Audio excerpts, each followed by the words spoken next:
ఓం సదాశివసమారంభాం వ్యాసశంకరమధ్యమాం అస్మదాచార్యపర్యంతాం వందే గురుపరంపరాం.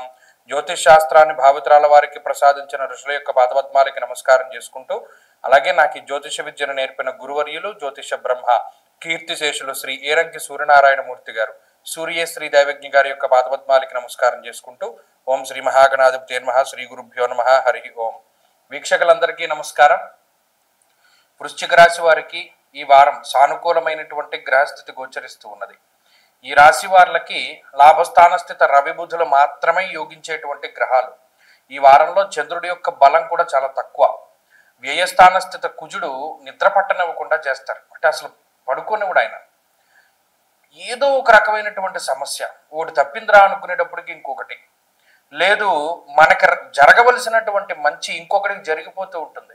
అరే ఈ పొజిషన్లో నేను ఉండాలి కదా, వాడికి వచ్చింది నాకు రావాల్సింది కదా అనేటువంటి భావన ఎక్కువగా ఉంటూ ఉంటుంది. అలాగే అష్టమ గురువు, అర్ధాష్టమ రాహువు, వ్యయస్థానస్థిత కుజుడు, అవి మనసును దొలిచేస్తూ ఉంటారు ఈ గ్రహాలన్నీ. అంటే ఏంటి, మనం ఇంత సాధించాలనుకున్నాం, మనకింత రాలేదే, మనం ఇలాగే అయిపోయామే, లేదు పక్కవాడి మీద కొంత ఈర్ష్యాభావాన్ని కూడా పెంపొందించేలా చేస్తుంది ఈ గ్రహస్థితి. లేదు కోపమైనా పెరిగిపోతూ ఉంటుంది. మనం ఎంత చేసినా మన జీవితం ఇలాగే అయిపోయింది అనేటువంటి భావన ఎక్కువగా చేస్తూ ఉంటారు.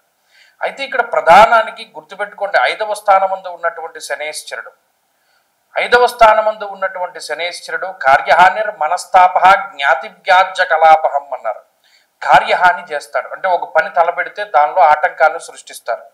లేదు ఇంకొకటి ఏంటి, పోనీ ఎవరైనా మనకి సహాయం చేస్తారు అనుకుంటే ఆ సహాయం చేసే వాళ్ళని ఇంకొకటి చెడగొడుతూ ఉంటాడు. అంటే మన పక్కనే ఉంటూ మనకి గోతులు తీసేటువంటి వాళ్ళు ఎక్కువ మంది ఉంటూ ఉంటారు. అలాగే వ్యయస్థాన స్థిత కుజుడు వల్ల ఎక్కువ డబ్బు అనవసరంగా ఖర్చు పెట్టవలసి వస్తుంది. మనం పలానా దానికి ఇంత డబ్బును పెట్టుకున్నాం, పోనీ ఎంతలో అయిపోతుంది అనుకున్నాం, అది పెరిగిపోతూ ఉంటుంది బడ్జెట్. ఇలా అటు మానసికంగాను, శారీరకంగాను, అలాగే ఈ ఆర్థికంగాను కూడా ఎక్కువ కష్టపడవలసి వస్తుంది ఈ గ్రహస్థితి వల్ల. వృశ్చిక రాశి వారికి ఈ రకమైనటువంటి భావనలు అధికంగా ఉంటాయి.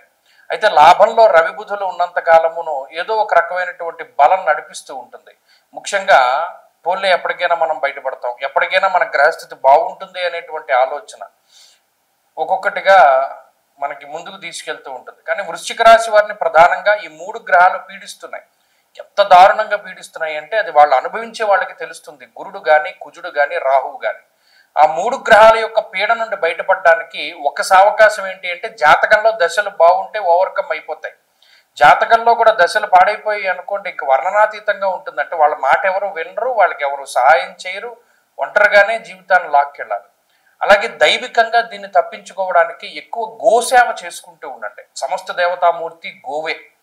అలానే ఆవుకి ఏది పడితే అది పెట్టకుండా ఆ ఉన్నటువంటి ప్రాంతాన్ని శుభ్రం చేస్తూనో, నీళ్లు పోయడమో, లేకపోతే గడ్డి కోసి వేయడమో ఇలాంటివి చేస్తూ ఉంటే కూడా చాలా మంచిది.